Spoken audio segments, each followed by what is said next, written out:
Welcome everybody, and good day to you all. Unfortunately, it's not sunny outside when I arrived, I feel very honored to step in for our elder who couldn't be here to give this acknowledgement. And I was actually a little shocked because that means I'm taking the place of an elder, and I'm not yet an elder, I don't think. But I do have knowledge that I will share with you today to welcome us all. So John Corbett Nitsikasun. My name is John Corbett. I am Nehiyaw Métis, Cree Métis from Edmonton. And I have been with the School of Interactive Art and Technology now for 2 years. I have the honor of leading this opening today. Greetings to everyone who is here in attendance, as well as those who couldn't make it and would have liked to be here today. Really, I'm inviting you all and welcoming you all as relatives, because as we all exist on this planet and within this universe, we are all connected to one another, just as much as we are connected to this non-human kin and to the land itself. And just as the sun rises in the east and paints the land with its light, that is where we gain, in my tradition, our knowledge comes from the sun. And it welcomes us to the land, which has a deep meaning and connection for all Indigenous people, wherever they are located. And as Carmen had mentioned, we are on the traditional ancestral lands of the Musqueam, Tsleil-Waututh, and Squamish people. And I hope that your time here today will be one of learning and respect and understanding. And may the spirits of our ancestors watch over you all today during your visit, keeping your ears attentive, your eyes focused. Hopefully you will speak with truth and with heart, and using your entire body and spirit for engaging in what we're sharing here today. And with this, I'd like to say thank you and ai kinanas komitin, which means I'm grateful to you all for being able to come and share today. So ai, thank you.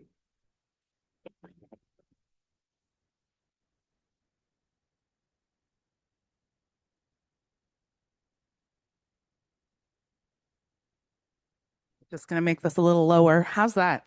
Can people, yeah, we're hearing? Great.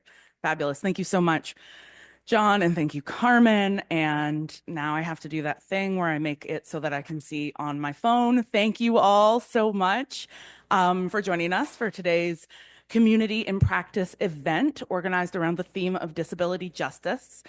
For those of you who don't know me, and so I think I'm just speaking to all the dancers. Hi, I'm Hannah McGregor. I'm FCAT's current faculty advisor on equity, community, and care. And part of my job is organizing this event. And I'm so delighted that you're all here. Hi, also to the people on Zoom. Hello. I'm really excited to introduce Dr. Fady Shanouda. First, just a couple of brief housekeeping notes.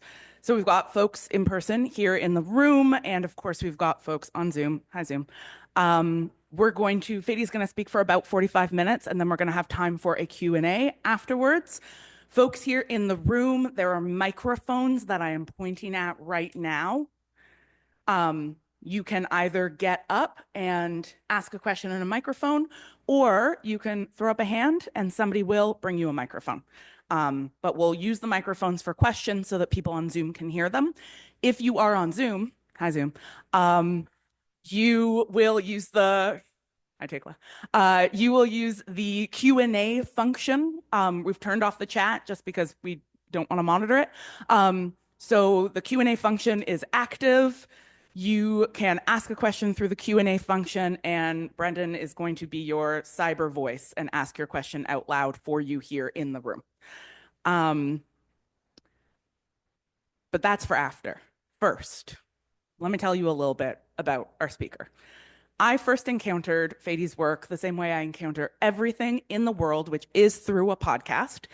specifically through his podcast, Disability Saves the World, which is a rich archive of conversations with disabled artists, activists, and scholars that speaks to his commitment to doing transformative collaborative work that is rooted in both activist communities and academia, always with an eye to transformation.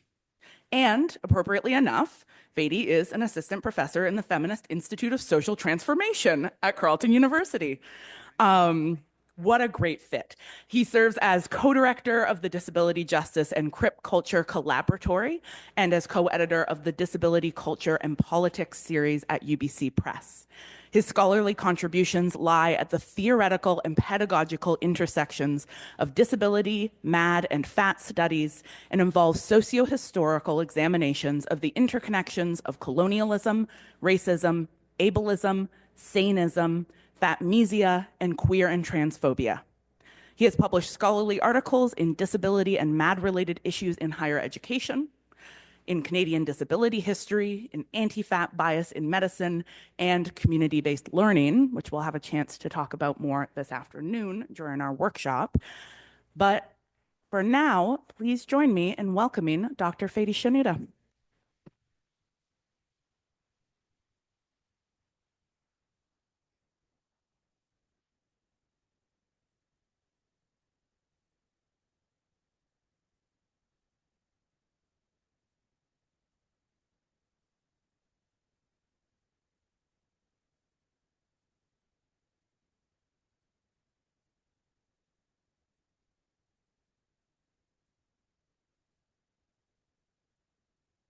Good morning.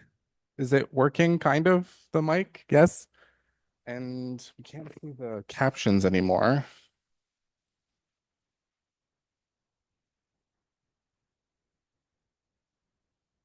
All right. Does this work?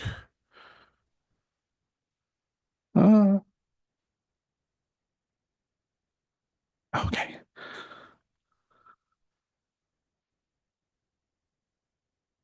Okay. Oh, it is. Oh, wow, that's great. Yay. Thank you very much.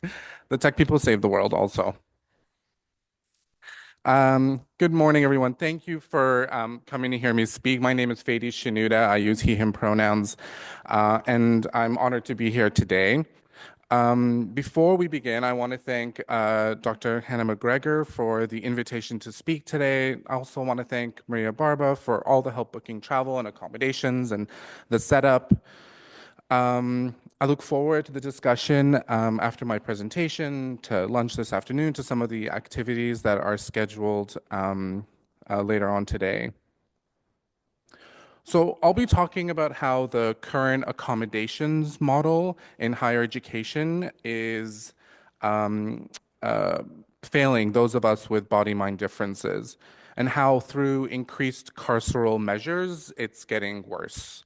I'll discuss how disability justice could be an alternative guiding framework for access in higher education oriented by principles like collective liberation and access.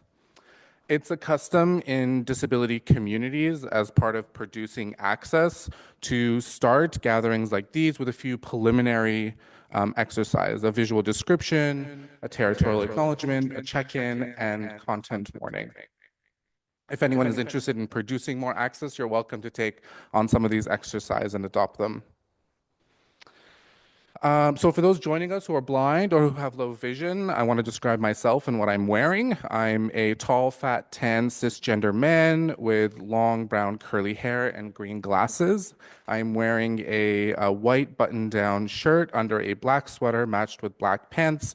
And for the shoe aficionados in the room, I'm wearing Doc Marten Ziggies, which I love them because they do make me an inch taller. Okay. On the screen right now are two links that you are welcome to follow. They'll take you to the script and the PowerPoint. They are tinyurl.com/Shanouda-script and tinyurl.com/Shanouda-ppt. We've already had a territorial acknowledgement. Thank you very much for that. Still, I want to acknowledge that I want to acknowledge the Anishinaabe Algonquin Nation's territory, where the writing, reading, workshopping, and thinking for this work took place, and the fact that many of our institutions are deeply implicated in the ongoing dispossession of Indigenous land. And so while this presentation may argue for reform or improvement in specific areas of higher education, I acknowledge that these institutions are built on histories of theft and genocide, histories that remain unresolved and unreconciled. This is in the forest I walk often in Ottawa, behind the Nepean Sports Complex. It would be totally unwalkable at the moment because there's about 20 centimeters of snow in Ottawa. So conducting an access check-in is also a common practice to ensure everyone can participate fully. So if there are any concerns or needs related to lighting or sound or the seating arrangement or anything else, I'm going to hold for about 30 seconds. You're welcome to express them on the chat or maybe wave and let us know online if things are working or not working. And anyone here in the room, if you'd like me to change anything like the popping, if that's annoying anybody in the microphone, let us know. I'm going to hold, and please interrupt.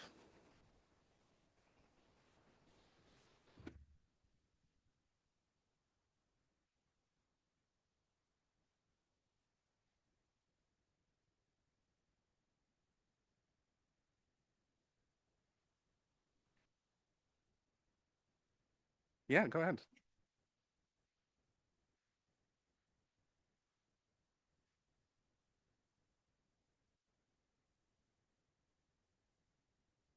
Thank you. In addition to an access check-in, I want you to make yourselves comfortable. Not everybody can sit for 90 minutes. That's not how our bodies were designed. So if you need to stand, if you need to use the furniture, lie down on it. If you need to use the floor to lie down on it, it won't disrupt me. It's not going to bother me. Please use the space however you would like. And there's so much of it, so why not use it? At times, the screen will go blank, and this is on purpose. It's just to encourage you to focus back on me. And also, you'll see for those who have access to site, at the bottom of the screen, there'll be sort of like a ticker tape, which will tell you where we are in the presentation, just to help with organization. Okay. Finally, I'd like to give you a content warning. So I'll be discussing issues of distress, mental anguish, suicide, and suicidality in the context of higher education. Please do what you need during the talk to ensure your safety. That might include playing with your phone or tablet, leaving the room, putting on headphones. All are acceptable. Okay, let's get started. In the conclusion to my dissertation, I reflected on what the university would look like if it took an abolitionist approach to the accommodations process. What if we closed all disability services offices? How would we then contend with academic ableism and saneism in higher education? At the time, I did not write about carcerality, but since then, as university measures evolve to respond to the now 30% of us in higher education who are disabled or mad or neurodiverse, it has become clear to me that carcerality is a central governing logic within institutions. For those who don't know, when I use the word mad, I'm using a reclaimed language that mad folks, people who are ex-survivors, consumers, or ex-patients have used. It's sort of like queer folks when queer used to be pejorative, and now it's a reclaimed word by that community. So I contemplated this question after hearing time and again from the 17 participants I interviewed over the course of 36 interviews that the process of securing accommodations at university was emotionally and psychically violent. Their stories revealed not just systemic ableism, but a broader set of carceral mechanisms at work, the ways institutions surveil and discipline those who deviate from rigid norms of productivity, compliance, and normalcy. This carceral logic is most visible in the overtly punitive practices that operate under the guise of care. Practices like the use of chemical and physical restraints to transfer students in mental health crises, or mandated or involuntary leave policies that expel students deemed disruptive or at risk. These examples, which will be the focus of the presentation, illustrate how institutions treat disabled and mad individuals not as members of a community to be supported, but as liabilities to be controlled and excluded. Welcome, Chelsea. Okay. Since 2019, when I first contemplated the idea of closing disability services offices, the conditions in higher education have only deteriorated. The accommodations process designed to address individuals' needs is wholly inadequate for the collective crises, the intersecting crises we are all facing.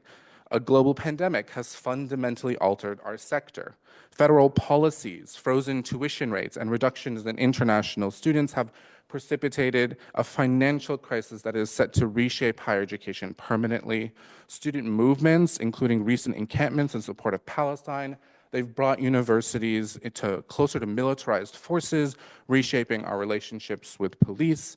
Meanwhile, right-wing governments in Canada and the US have openly expressed anti-intellectual sentiments, making those of us in this room at best superfluous and at worst enemies of the average citizen. It's not surprising then that the mental health rates among students, staff, and faculty are at all-time highs. The 4 images I just showed in quick succession were of morgue trucks during the pandemic, a protest sign that reads, "We are students, not customers," police arresting student protesters, and 2 individuals who just happened to be US senators using blowtorches to burn a stack of cardboard boxes filled with banned books.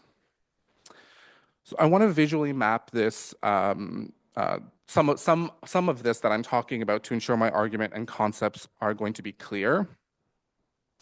So what will appear on the screen is essentially the system we've developed to respond to the 30% of us who have embodied and in-minded differences, and to the effects of all these crises that I just discussed.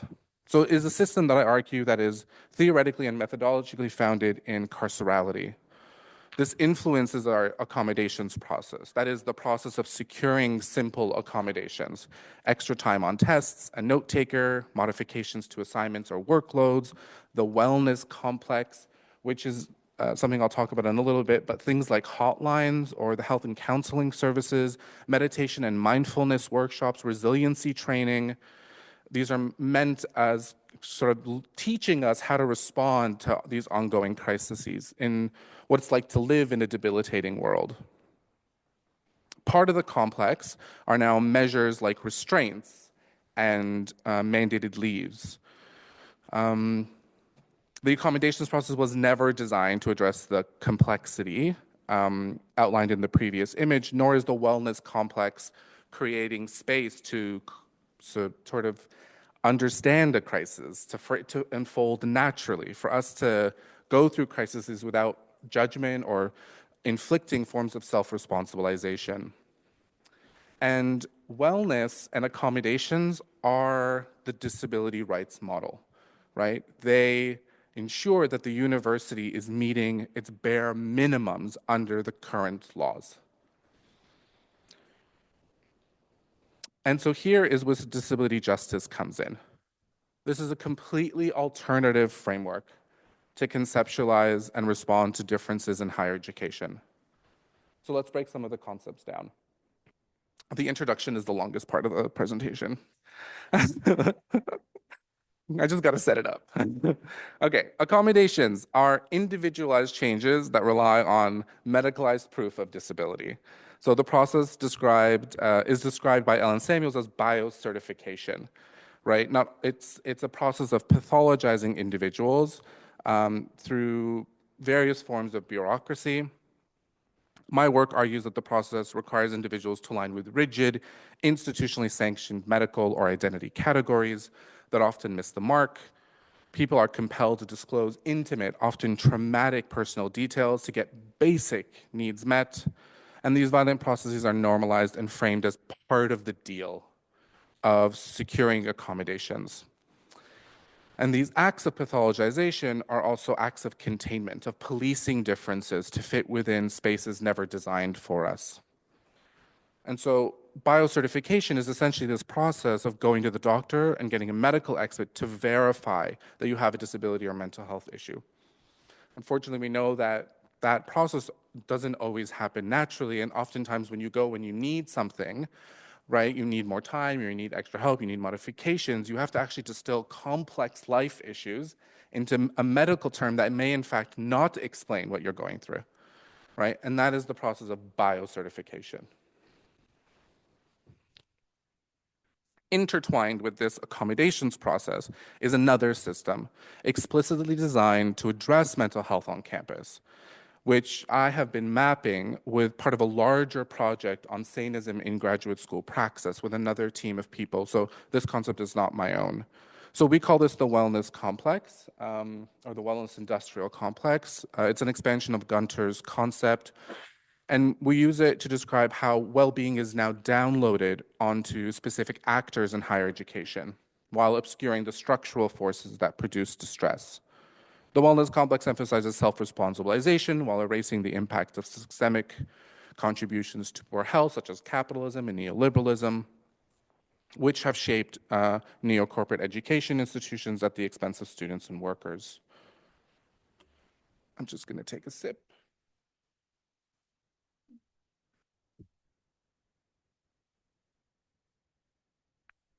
Mimi Kuch critiques this complex in the US educational system, noting that students are very clear about how the university generates and feeds unwellness, through a culture of hyper-productivity, overwork, and martyrdom. Kuch argues that universities often claim to care, but this wellness only exasperates distress by demanding students conform to impossible ideals of success. She writes, "The university is killing us, not only by denying access and policing bodies, but also via what it asks us to aspire toward. The university is killing us through wellness." She does not mince her words, and the book is phenomenal. If you just like, you can leave now and just go read this. That would be my recommendation. You also get a tarot card with every purchase. I could sell. Mimi should give me a cut. I don't know Mimi, so anyways. Kuch's argument underscores the limits of the wellness complex, which, rooted in neoliberal ideals, commodifies care while perpetuating distress. Access, as envisioned by disability justice, would look radically different.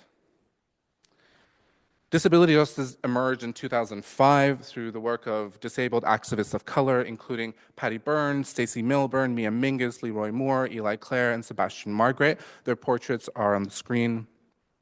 It was and continues to be a response to the limits of mainstream disability rights movements. Grounded in intersectionality, it centers on the experiences of those most marginalized, addressing the ways ableism intersects with systems like racism, colonialism, and heteropatriarchy.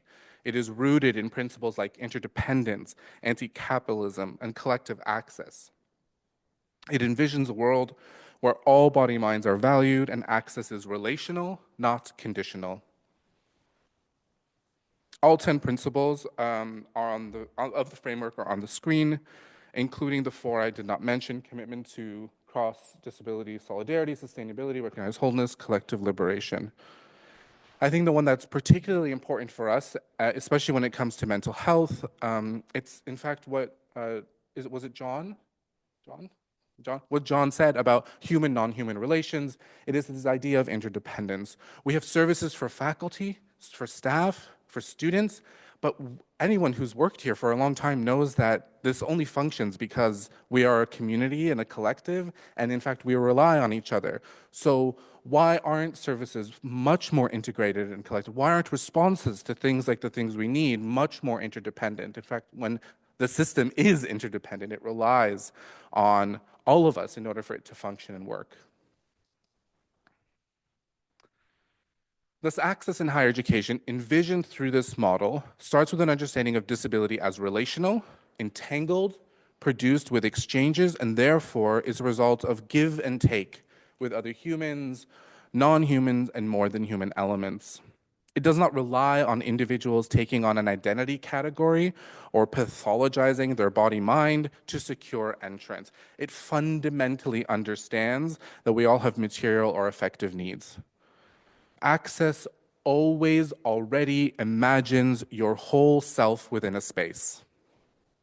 The student in the diaspora, impacted by a raging war back home, the faculty member going through a divorce, the staff member learning a new way to navigate a life-affirming or a life-altering diagnosis, the international graduate student learning a new language, navigating new customs and mores, and experiencing cold for the first time, all while away from home. All of these experiences require access.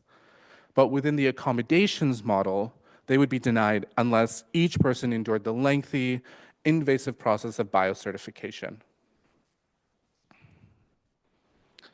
Access also means a radical transformation of our pedagogical approaches, moving away from timed, high-stakes summative examinations, closed-book standardized testing and assessments, pop quizzes, rote memorization, ranking and grading systems, one-size-fits-all curricula, lecture-only instruction, strict attendance policies, and a focus on acquiring skills in narrowly defined ways, such as note-taking, time management, writing, reading comprehension, organization, and public speaking. I'm not saying that students shouldn't learn these things. I'm saying that they are currently so narrowly defined and assessed that they in fact exclude so many different people. For those coming to sessions later this afternoon, I'll present some of the alternatives to these traditional and narrow pedagogical professional development approaches. Okay, so if accommodations aren't meant to support students and staff, why are they making us unwell? The accommodations process and the wellness complex appear to support disabled and MAD individuals, but function as mechanisms of control. They are in fact working as designed. They both operate on the logic that difference must be managed, standardized, and removed. This is most visible in the punitive practices like chemical restraints and mandated leaves, exposing the university's carceral nature. Accommodations and surveillance intertwine to enforce control, accommodations, wellness. To understand these logics, it's also really important that we understand that we are in a settler colonial university. And so to break this down and to learn a little bit more, before I can sort of jump into how these operate, I want to discuss surveillance on campuses. Then I'll get into the two wellness examples, and I'll finally conclude with a new vision through disability justice. Okay. So, look, we're on the next one. Yay, we did it. You've all been waiting. Okay. So the settler colonial university has always been deeply implicated in carceral systems. In its participation as an active beneficiary in the dispossession of indigenous lands, eugenic and scientific racism, as well as chattel slavery, the university is an extension of the carceral state. Conceptualizing universities as carceral is not new, although much of the extant literature defines the field as in its nascent stage. Certainly, the expansion of the carceral apparatus on campus has intensified. Grand emphasizes universities never stood apart from genocide and thus cannot be conceptualized as outside the carceral logics and geographies of the settler colonial state. Simultaneously entangled in genocide and gradations of carcerality, that is how carcerality sort of appears on campuses, the university is both a site of sedimented and evolving carceral logics. Bang calls it the university carceral complex, which she argues institutionalizes programs and mechanisms of technology, surveillance, biotechnologies, and policing. Johnson and Dizian have introduced the concept of the college-prison nexus, a play on the school-to-prison pipeline, which is now called the school-to-prison nexus because it's not linear as a pipeline is. It's much more web-based, like a web or a nexus. All of this better to explain the connections between prisons and post-secondary institutions. And this is particularly relevant as surveillance technologies, law enforcement, and crisis management structures are increasingly prevalent. New or evolving policies and practices aimed at controlling primarily racialized students, staff, and faculty are further entrenching coercive technologies of behavior across the sector. All right, moving on to surveillance. Undoubtedly, the 2024 spring and summer encampments in support of Palestine on campuses across Turtle Island and elsewhere brought into sharp focus the increasing surveillance and securitization of university campuses writ large. This moment in student protests has also uncovered the long history of deepening ties and investments between universities and the arms industry, a strong indicator of the shift towards militarizing university campuses. U.S. police have arrested hundreds of students. They've released students' photos, failed to protect encampment protests from outside harassment or stalking, delayed medical intervention. They've even visited students' homes to collect technology and DNA. And disability justice compels us to draw connections between encampments, university investments, police-inflicted injuries to students, i.e. disabilities, grounded in its principles in anti-capitalism, cross-movement organizing, and collective liberation. This is a photo from the U Ottawa Carleton U encampment on the last day, where the students essentially threw all of the garbage on the staircase of the administrative building, Tabaret, and it's spray painted, "We will return." Over the past 2 decades, many institutions have significantly expanded their securitization and surveillance infrastructure. In the US, this growing infrastructure can include body-worn cameras, drones, automated license plate readers, social media monitoring, biometric identification, gunshot detection, and video analysis. I just learned yesterday that we at Carleton have automated license plate readers. So, lovely to know that we're on the list. While the scale of the security apparatus may be smaller in Canada, it certainly is expanding. For example, according to a Canadian security firm, universities are advised to install surveillance equipment in the following locations on campuses: parking lots, dormitory entrances, remote areas of campus, athletic fields and facilities, libraries and study halls. The list goes on. Unmonitored spaces seem to be reduced to bathrooms, personal offices, private dorms, and classrooms, but even those are not secure because at the most populous university in Canada, lecture halls have cameras. Even vending machines at universities now have cameras. This at Waterloo University, where a student discovered that they were using facial recognition software without their permission, without notifying anybody. So after the student discovered this, they removed every single one of these machines from the campus. In the United States, the Electronic Frontier Foundation, I know, right? Yeah. And it looks like it was like handmade. Like it looks so it just doesn't look very professional. Yeah. If they're gonna do it, they should, I mean, yeah, do it properly. So in the US, this fantastic organization called the Electronic Frontier Foundation and the Reynolds School of Journalism at the University of Nevada, Reno, collected and collated data on police surveillance technologies as part of their Atlas surveillance project. They mapped the increased security spending at US universities nationwide, and they documented that more than 250 technology purchases ranging from body-worn cameras, face recognition, were adopted by 200 universities in 37 states. And then they concluded, as big as these numbers are, they are only a sliver of what is happening on college campuses around the world. And the justification for surveillance, for this expanding securitization, is a criminalization of difference. It is the criminalization of disability, of madness, of race, the construction of difference as an unallowable experience, a state of being that through discourses of risk and potential harm is now subject to increased monitoring. It is the making of individuals with body-mind differences into criminal and punishable states of being. Some of the resulting consequences of this transformation on campuses are the changes to policies and practices, which I will now move to. Section 4, folks. So the use of chemical and physical restraints during the transfer of students, often in distress, to hospitals or psychiatric facilities is commonly used to respond to mental health crises. Students are frequently restrained, either medically with sedative drugs or physically using things like handcuffs, zip ties, or flex cuffs tied at the in front of the body or in behind. They are then escorted to the hospital by either police, university health clinics, non-clinic staff, either by foot, by vehicle, by ambulance, by police car for psychiatric evaluation. With an increase in the number of students seeking mental health on campus, it is the #1 form of support that students now need in almost every institution.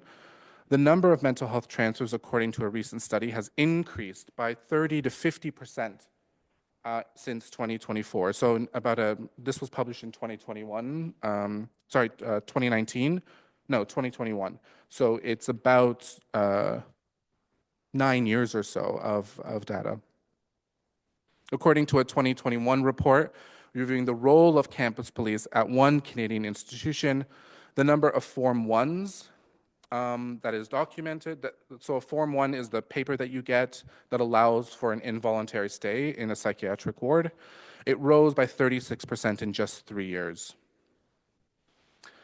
Students who have undergone these transfers have expressed the lasting harm these experiences have caused them. One such experience included students in handcuffs being walked through a busy location on campus and placed into a police car. Unsurprisingly, the student reported they felt criminalized by the experience.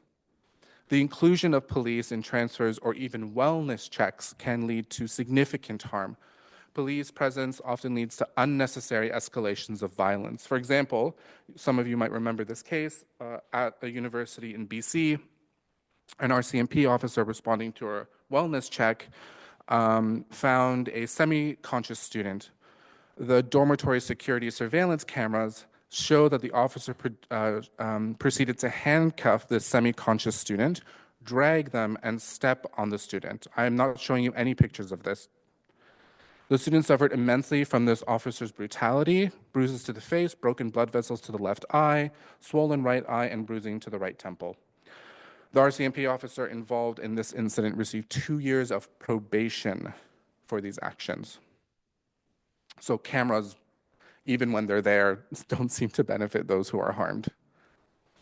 The involvement of police and the use of physical restraints vary among universities. In 2009, an Ontario university implemented a policy requiring physical restraints for any student who received a Form 1 referral. They did this because one student, quote unquote, escaped during a transfer. They say escape, I say practiced agency, and said, hey, I don't really want to do this. But from then on, at that university, 15 students were transferred, 14 on a Form 1, which meant 14 were handcuffed in that 1 year alone.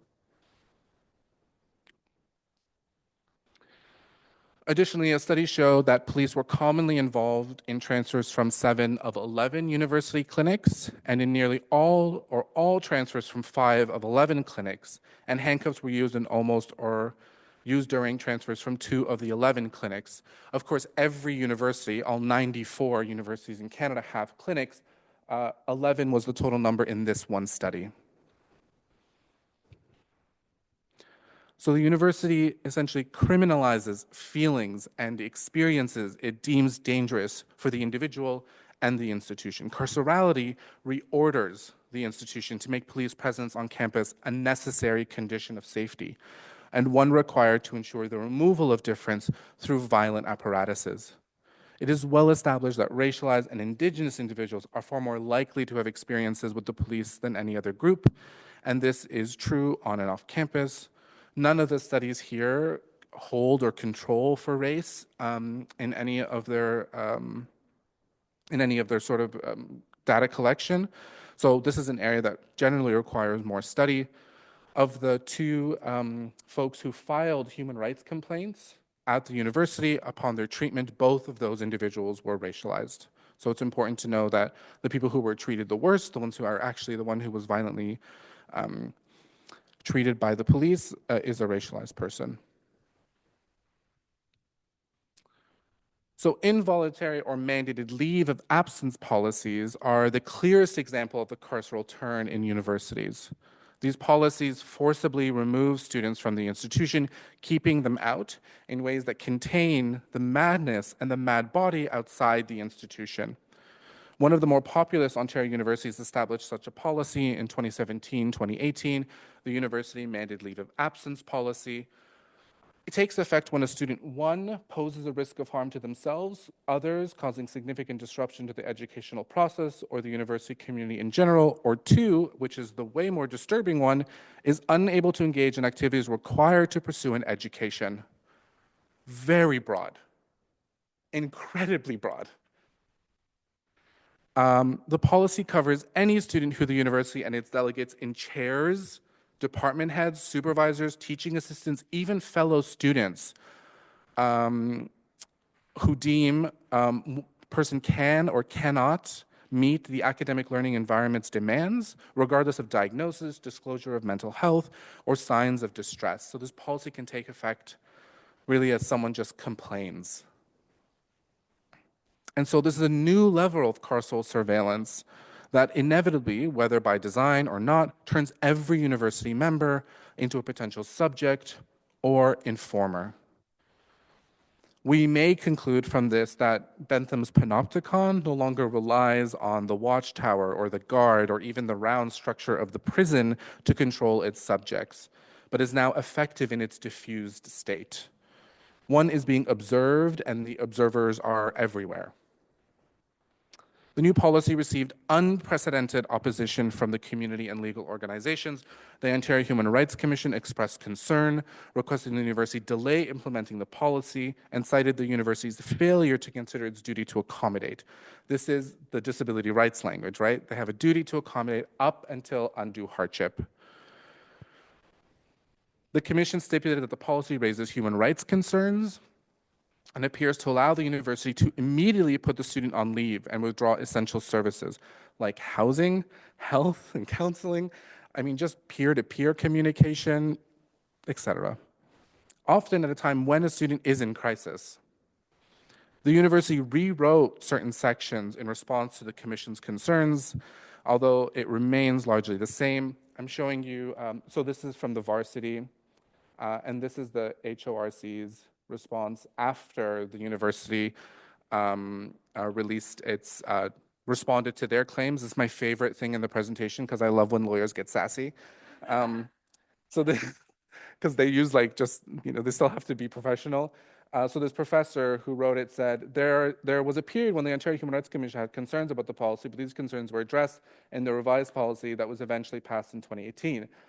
The Ontario Human Rights Commission says, this statement is not accurate as the OHRC continued to have concerns with the revised version of the UMLOP, which was ultimately approved. And essentially saying, you lied. Yeah, lawyers speak for sassy. Because it was such a troubling policy, it was renamed in March of 2023 to Supportive Leaves Policy. And it matches the spirit of the first iteration in all but the name. And so these policies, they are reinforced without any oversight.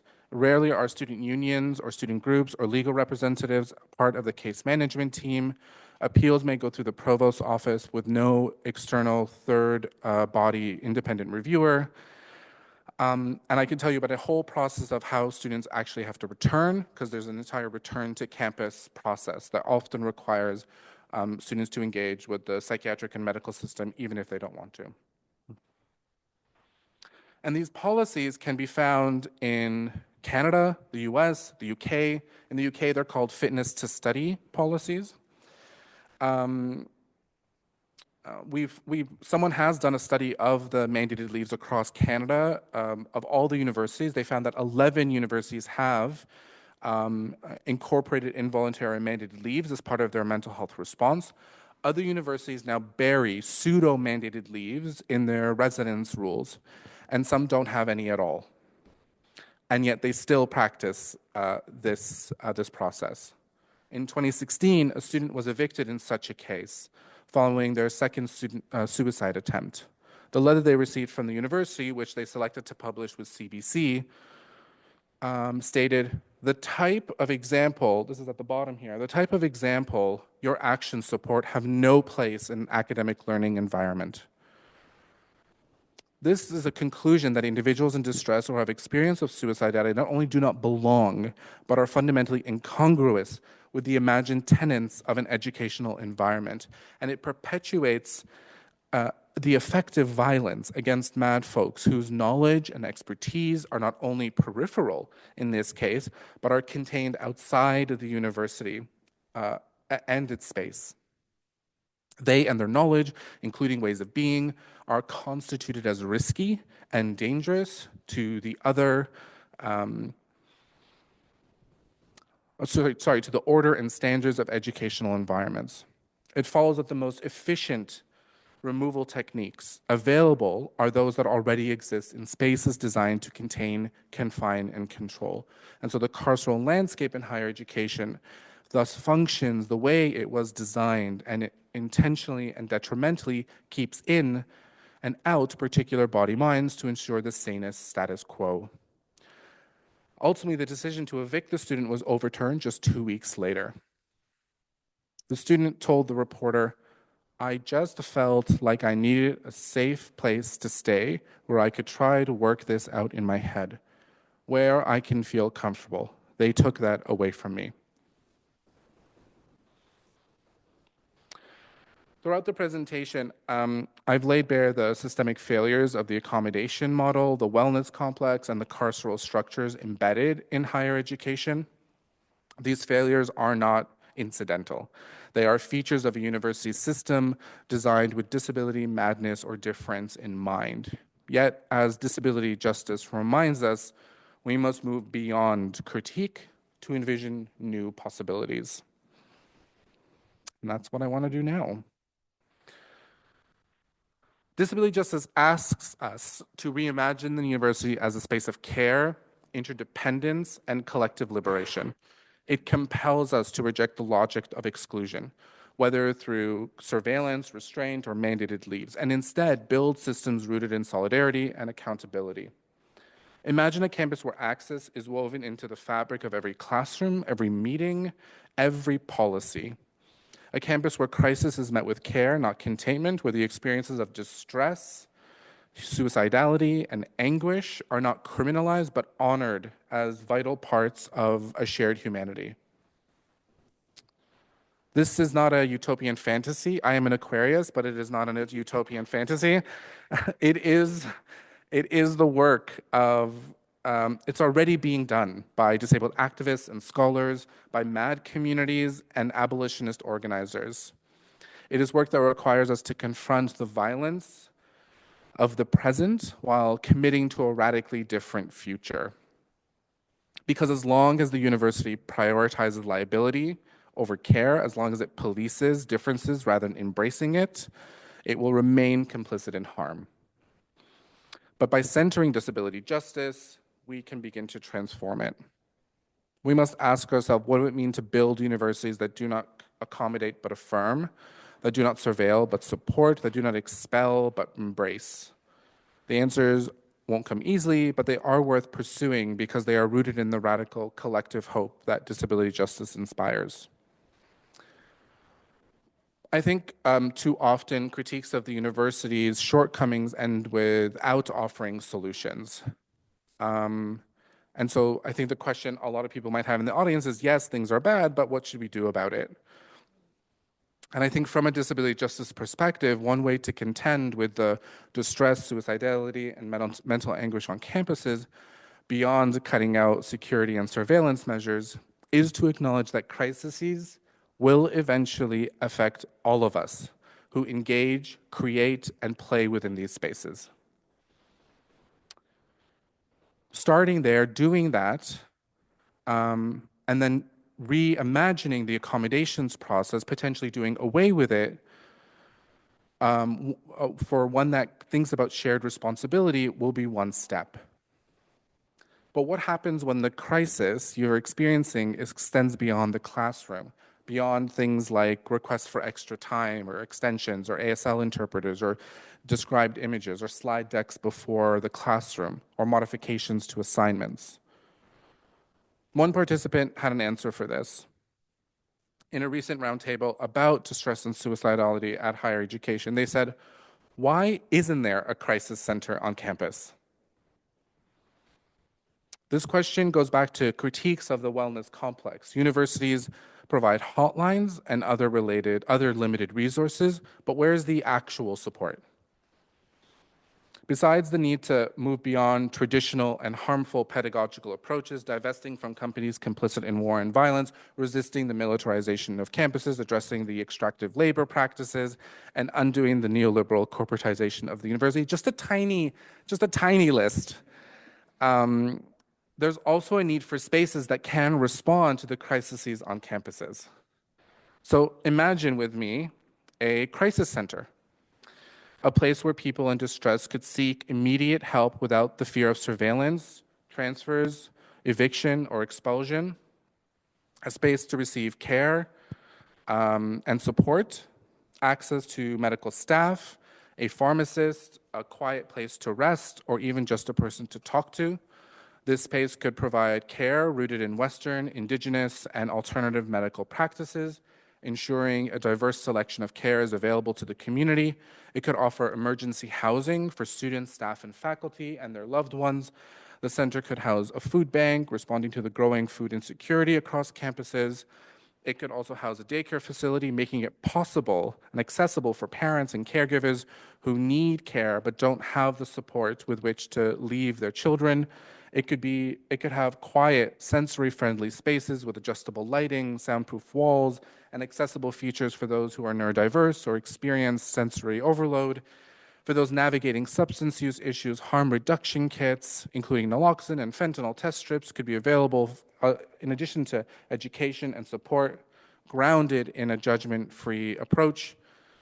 The center could act as a mutual aid hub where individuals could exchange resources like clothing, books, and other material needs, all with the intention of fostering a sense of care, access, and interdependence. It wouldn't require paperwork or files, nor would it operate as a hospital. It is a drop-in center offering immediate care to those in crisis. Especially as we traverse precarious futures, such a space could embody care that is relational, that is grounded in the 10 principles of disability justice. No biocertification, no restraints, no mandated leaves. The student who requested a safe place to work this out in my head would have visited a crisis center. Such spaces don't exist because for a university to create them, it would first have to acknowledge its partial role in producing the crises it claims to address. And this would undermine the purpose of current measures designed to prioritize legal liability and reputational management over genuine care. And this is where disability rights and disability justice diverge. It's where the friction lies. Disability rights align with the university's approach, offering symbolic gestures like hotlines or health and counseling sessions that have caps on them, but they won't address root causes of harm. And disability justice demands actual care, spaces that provide immediate access to care and dignity. In my dissertation, I asked, what if we close all disability services offices? That question challenges the gatekeeping inherent in accommodation process, spaces that exclude and surveil under the guise of support. Their closure isn't possible under the current legal framework. I fully understand that. But if we were to envision an alternative, a crisis center rooted in the 10 principles of disability justice, might be just what we need. A space of liberation rather than gatekeeping, where care is unconditional, support is immediate, and access is relational. And maybe we don't need to close disability services offices, but transform them. Shift their focus from accommodations to access, from rights to justice, from working for people eligible under the limited guise of medicine to everyone who needs support, care, and access. A system of collective access rooted in disability justice. Okay, thank you, everybody.